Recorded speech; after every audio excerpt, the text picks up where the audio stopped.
26 июня крымские татары отмечают день своего национального флага.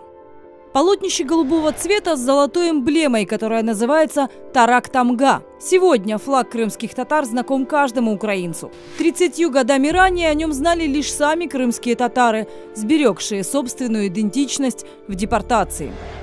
Свой нынешний вид флаг обрел на первом крымско-татарском Курултае в 1917 году. Прежде у Крымского ханства как такового флага не было, а в Российской империи о подобном не могло быть и речи.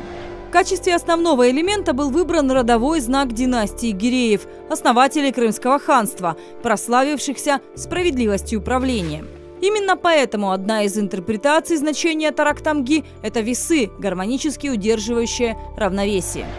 С приходом в Крым большевиков пространство национальной свободы крымских татар начало стремительно сужаться, в том числе и в сфере символов.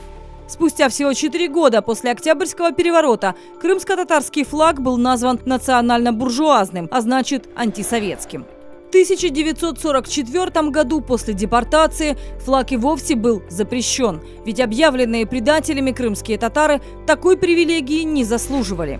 Лишь в 1999 году на втором Курултае Тарак-Тамга вновь вернул себе статус национального флага.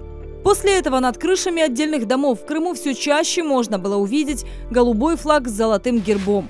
Наконец, в 2010 году в украинском календаре появился новый праздник – День крымско-татарского флага.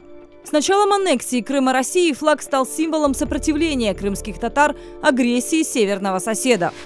Именно поэтому крымские татары, продолжающие вывешивать Тарак-Тамгу над своими домами, подвергаются репрессиям и запугиваниям.